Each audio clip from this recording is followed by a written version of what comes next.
லட்சுமண பெருமாள் வரதாழ்வா சத்ருகன் மூவேரும் சேர்ந்து சொல்லுகிறாங்க. அண்ணி போனா இன்னொரு அண்ணியை தேடிக்கிடலாம், நம்ம அண்ணன் போனா இன்னொரு அண்ணனை இந்த மாதிரி நம்ம பார்க்க முடியுமா? முடியாது முடியாது. ஆமா என்று சொல்லி அண்ணி சீதை இடத்திலே போய் அப்பனா ராமகுமார் சொல்லுகிறார், நான் உயிரை மாய்த்து கொள்ள வேண்டாம் என்று சொன்னா சீதையை காட்டுக்குள்ள கொண்டு மறுபடியும் விட்டுடுவாங்க. ஆமா விட்டுடுவாங்க என்று சொல்ல லட்சுமண பெருமாள் சீதாதேவி இடத்திலே வந்தோ, அண்ணி சீதாதேவியே, அண்ணே எங்க அண்ணே அரிராம பூமா உங்களை மறுபடியும் வனத்துக்கு போங்கள் என்று சொல்லுவார்.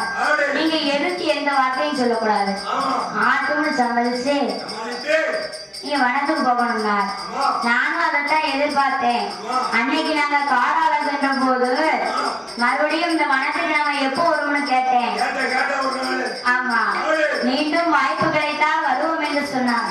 இன்னைக்கு எனக்கு அந்த வாய்ப்பு கிடைச்சிருக்கு, நான் போறேன் பழுந்தா அப்படின்னு லட்சுமண பெருமாள் இடத்திலே சொல்ல, ஆமா உடனே லட்சுமண பெருமாளோ ஏ அன்னையிடம் தானே சொல்லி சீதாதேவி பெண்முடையோ ஏ லட்சுமண பெருமாளோ அவ வனவாசம் போனோம் என்று வனவாசம் போனோம் என்று அங்க இருவேரும் பேசுவாரா?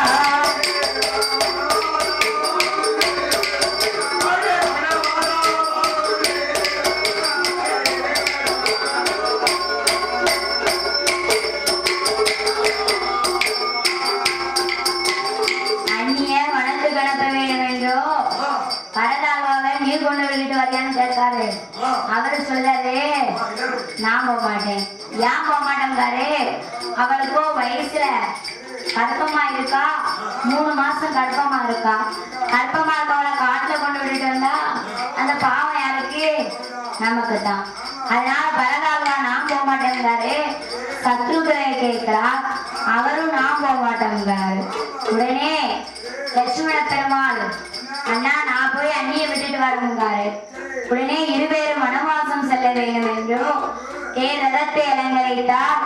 மந்திரி பிரதானி சேன சைனிகள் எல்லாம் ஒன்று கூடி அண்ணியை கொண்டு அந்த வனவாசத்திலே விட வேண்டும் என்றோ சீதை புறப்பட்டு அத்தைமார் 3 பேரையும் கூப்பிட்டு சொல்லுதா, அத்தை வனவாசம் போயிட்டு வரோங்க. ஏமா நீனும் கற்பமா இருக்க, கற்பமா இருக்கவங்க காட்டுக்கு போனா கை குழந்தை கிடைக்காது. குழந்தைய காண்டி ஒவ்வொருத்தரும் எத்தனை வரம் இருக்காங்க, எத்தனை கோயிலுக்கு போறாங்க. ஆமா அதனால நீ காட்டுக்கு சென்றால் கை குழந்தை கிடைக்காதம்மானார். பரவாயில்லத்த பரவாயில்லத்த, நான் எங்க அரிராம பூமாவுடைய வாக்கியை காப்பாத்துறதுக்காக நான் கண்டிப்பா போயே தான் தருவேங்க.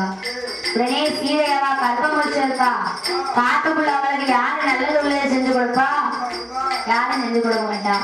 அத்தைமார் 3 பேரும் ஒன்றிணைந்து அங்கே இட்லியா இடியாப்போ இட்லியா இடியாப்போ ஏ லாலா கடை லட்சமெட்டா ஏ பெரிய கடை வேலைக்காமா ஏ சின்ன கடை சிலேபியா இப்படி இச்சிச்ச பலகாரல்லா ஏ இச்சிச்ச பலகாரல்லா அங்க சேகரித்தா மாறிவாங்க.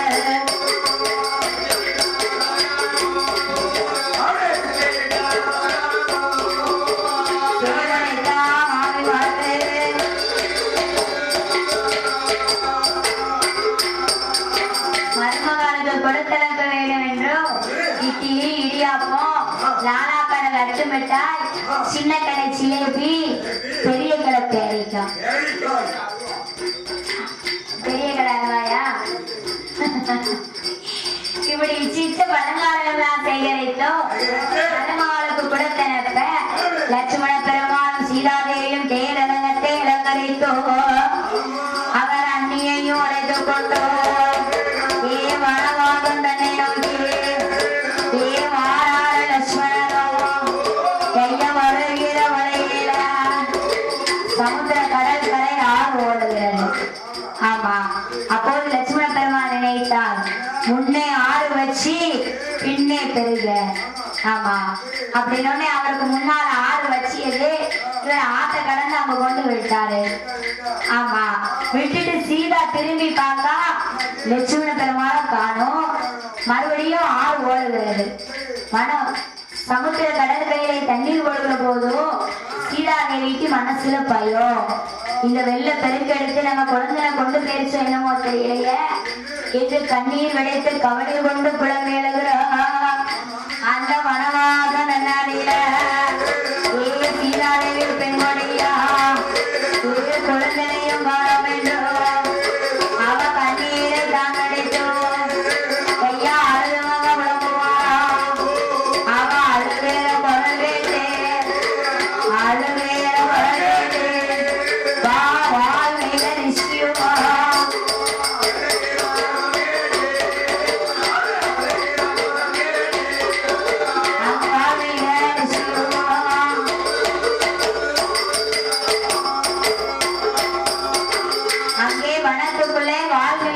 தவமிருந்து வருகிறார். இவ அழக்கூடிய பொருளோசையை காலையில கேட்டு எம்மா எம்மா என்னம்மா இப்படி ஆள் இல்லாத வனத்துக்குள்ள வந்து இப்படி தன்னந்தனியா உட்கார்ந்து அழுதுகிட்டு இருக்கேன்னா. உடனே இவ நடந்த விவரத்தை எல்லாம் ஒரு இடத்துல சொன்னான். சரிம்மா சரி அழாத, இப்படி கற்ப மூச்சரிக்கிய இப்படி ஒத்தையில வரலாமா வனத்துக்கு? ஆமா அதனால உனக்கு நான் துணை இருக்கேன் என்று வால்மீகி சித்துணையோடு அந்த சீதாதேவி பெண்மொழியானவள் வனத்துக்குள்ளே 10 மாதம் முச்சுண்டை பதிபூரண கற்பமாகி அவளோ 10 மாதம் முச்சுண்டைத்து பதிபூரண கற்பமாகி அவ இருப்பறிந்த பொருட்களாம் வாழம் பண்ண வயதுடைந்தாம். அவளோ அழிவதியா வயதுடைந்து அழகான ஆண் குழந்தைய பெற்றெடுத்தாம். குழந்தைய பெற்றெடுத்து குளித்து நீராட வேண்டும் என்றும் வால்மீகி தவம் இருக்கிறார் வனத்துக்குள்ள. அவர் பக்கத்துல வந்து குழந்தைய போட்டா. இவன் குழந்தைய போட்டு நிமிர்ந்து பார்க்கும் போது வானவர கூட்டங்கள்லாம் குழந்தைய வயிற்றுல வச்சுக்கிட்டு மரத்துக்கு மரம் தாவுது. பார்த்தா சீதாதேவி ஐந்தறிவு கொண்ட இந்த குழந்தைக்கே இப்படி பிள்ளை மேல இவ்வளவு பாசம் இருக்கும் போதும் நாம நம்ம பிள்ளைங்க தனியா விட்டுட்டு போக கூடாது. ஆமா நம்ம விட்டுட்டு போக கூடாமா கூடாது. அதனால பிள்ளைய போடும் போது அவன்கிட்ட சொல்லிட்டு போட்டா. தூக்கும் போது சொன்னாலா? சொல்லல. பிள்ளைய போடும் போது தொட்டில கட்டி அவர் பக்கத்துல பிள்ளைய போட்டா. ஆமா தூக்கும் போது அவர்கிட்ட சொல்லல. இவர் சொல்லாம பிள்ளைய தூக்கிட்டு போக வால்மீகி தவம் அடைந்து கண்ணை முளைத்து பார்க்கிறார். அவர் கண் முளைத்து பார்த்த போது தொட்டிலையும் தானே பார்த்தா எங்க குழந்தையும் அங்கே இல்ல. சீதாதேவி வந்து கேட்டா சீதாதேவி வந்து கேட்டா நாம என்ன ஏது சொல்லுவோம் என்றா. சீதாதேவி வந்து கேட்டா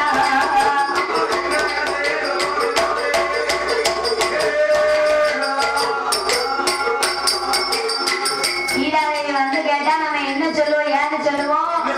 தொட்டில போட்ட குழந்தைய காணுமே அப்படின்னு அவர் தவம் இருக்கக்கூடிய நிலையிலே வெப்ப பிள்ளை கையில் எடுத்தால் அது 3 மணித்து போட்டார். ஆமா மந்திரத்தை உபசரித்தார். ஈஸ்வருடைய அருளால ஒரு ஆண் குழந்தையை பிறவி செய்தார். ஆமா குழந்தைய பிறவி செய்து தொட்டில போட்டார். இவ சீதாதேவி கையில பிள்ளையோட வரா. ஏமானி தொட்டில பிள்ளைய போட்டு போனீங்க, இது யாரு பிள்ளைங்க? சாமி இதுதான் என் குழந்தை, நான் பெற்றெடுத்த குழந்தை. ஏமா நான் தொட்டில போகும்போது என்ன சொல்லிட்டு போனீங்க, நீ போகும்போது என்ன சொல்லிட்டு போகல. அதனால நீ வந்து கேட்டா என்ன செய்வேன்னு நான் தெப்ப பிள்ளை மிரித்து இந்த குழந்தைய பிறவிச்சேன். அதனால இந்த குழந்தையை நீனே வளமா. ஆமா என்று வால்மீகி குழந்தையை எடுத்து சீதாதேவி கையில கொடுத்த போதோ சீதாதேவி பெண்மொழியா இரண்டு நல்ல குழந்தைகள ஆளுடைய வரமதில அவ அன்புடனே தான் வளர்த்தா. கைய வளர்த்து ஒரு நாளையில வளர்த்து ஒரு நாளையில அங்க என்ன எது நடக்கிறாரா.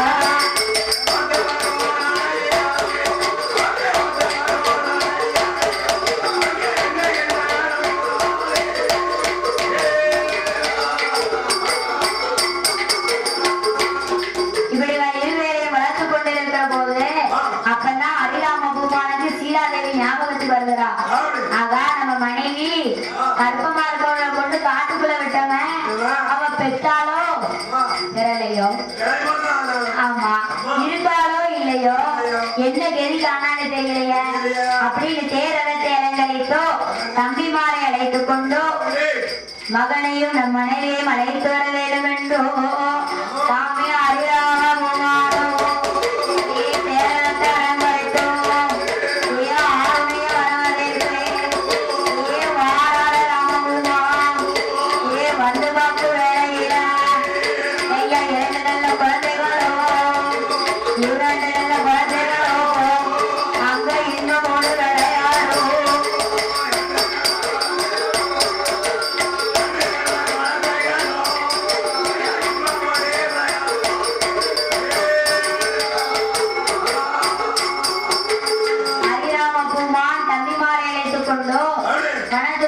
பார்க்கிறார்.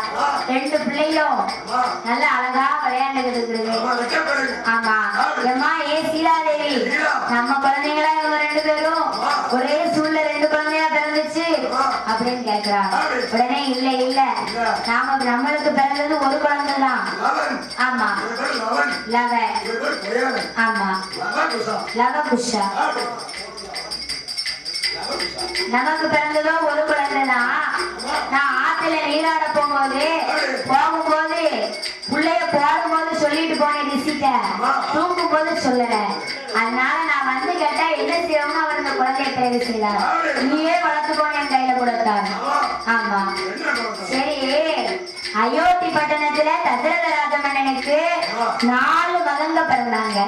யாருக்கு நாட்டை பட்டம் கட்ட அப்படின்னு சண்டை போட்டுதான் ராமகுமாரக்கா பரதாகாக்கான்னு நாட்டையா காட்டையா பட்டம் கட்டன்னு அங்க சண்டை வந்துச்சு. இப்ப இவங்க 2 பேர் இருக்காங்களே, யாருக்கு நம்ம நாட்டை பட்டம் கட்ட அப்படின்னு கேட்ட போதும் வாங்க அந்த ரிஷி இடத்திலே போய் கேட்போம்.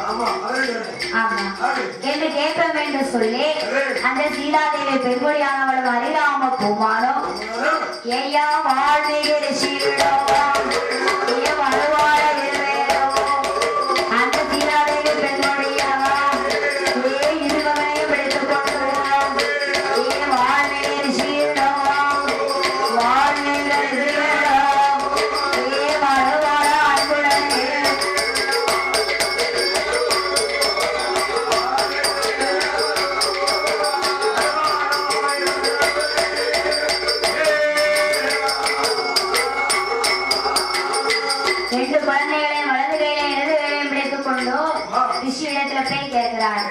யாருக்கு நாட்ட பட்டம் கட்ட? ஆமா இவனுக்கா இவனுக்கா? ஆமா அப்படின்னு கேட்ட போதோ ரிஷி என்ன தெரியுமா சொல்லுகிறார்? சீதாதேவி வலது கையிலே ஒரு குழந்தையும் இடது கையிலே ஒரு குழந்தையும். ஆமா ஆருடைய மணமகளை அக்கினியை வளர்த்து அந்த அக்கினியிலே சீதாதேவியை குழந்தைகளோட இறங்க சொல்லும். எந்த குழந்தை கருகி உருகுதோ அந்த குழந்தைக்கு நாட்ட பட்டம்.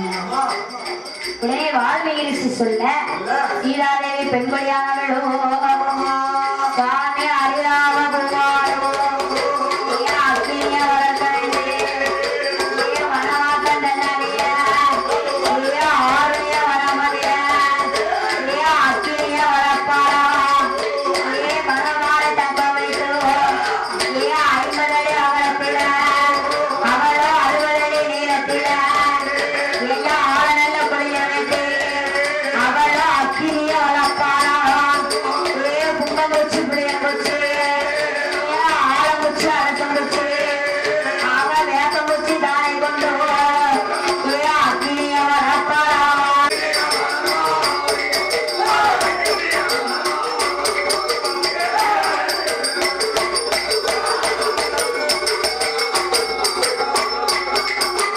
அக்கினிய தாமரத்தோ ஏ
வருஷத்துல ஒரு தடவை வைகாசி மாசம் 2வது வியாழன் வெள்ளி காப்பு கட்டி நோம்பு போட்டு 3வது வியாழன் வெள்ளியில முதல் நாள் குடியலைத்து மறுநாள் வெள்ளிக்கிழமை மத்தியான குடைகள் வாங்கி சாம குடைகள் வாங்கி படப்போடு கூட்டு பயிர்கள் எல்லாம் வாங்கி மன்னாரி மரபுரத்தை பட்டி பெருக வைப்பார் என்றென்றைக்கும் வாழ்வார்.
நந்தவன நாடுகளே அது நாடாள மாசமா வந்தகளே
எல்லாம் மங்களம்மா வாழ்க வாழ்க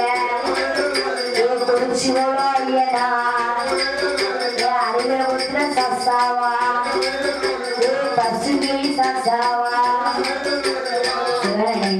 மாலா பேச்சிரம்மா சுரையா பாலால கண்டியம்மா உதிர மாடசாமி உதிர மாடத்தியா ஐயா மாட கருப்பசாமி தலவாய் மாடசாமி தலவாய் மாடத்தியா தூசி மாட வாழ்க வாழ்க அவசிய தம்பிரானா இருளப்ப சாமியா ஐயாலாட சண்டை சாமி ஐயா பழவேசக்கார சாமி ஐயாவான சுழலம்மாடா கோலக்கார கும்பம்மாடா தூம்பி நாட சாமியுமா இடமணி சாமியுமா ஓடக்கார கருப்பசாமி பந்தேரி மாடசாமி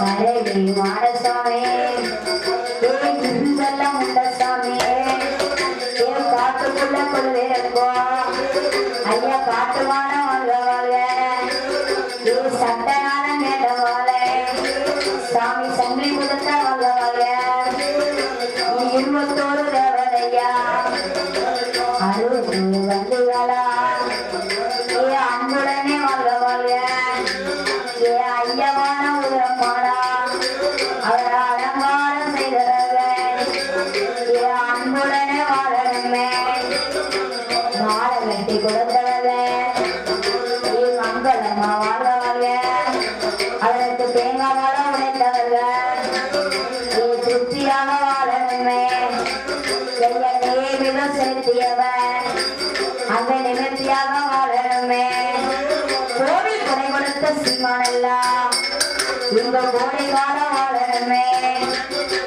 உங்களிடம் தாய்மார்கள் உங்களுடனே வாழணுமே இந்த பந்தகம் கொண்டவர்கள் ஐயா பௌசுடனே வாழணுமே பந்தலில பார்க்க வந்த பல சனங்கள் எல்லாம் காப்பி கொடுத்தவர் வாழ்க வாழ்க கரன்சி நோட்டு கொடுத்தவர் வாழ்க வாழ்க எல்லோரும் வாழ்க வாழ்க எங்களும் வாழ்க வாழ்க நமக்கு அறுசுவை மனவழைத்த சமயக்கார வாழ்க வாழ்க ஒளி ஒளி அமைத்து தந்த ராஜா சவுண்ட் சர்வீஸ் வாழ்க வாழ்க கோமரத்தா வாழ்க வாழ்க எல்லோரும் வாழ்க வாழ்க இந்த வெள்ளிசையை பார்க்க வந்த அனைவரும் வாழ்க வாழ்க நம்மளை வீடியோ எடுக்க வந்த ஐயா வாழ்க வாழ்க மயிலோசை சேரமா எனக்கு மங்களம்மா வாழ்க வாழ்க சாமி வாழ வேணும் சாமி வாழ வேணும் நூறு கோடி நூறு கோடி மலை முருகனோட முருகனோட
Yeah.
புலவ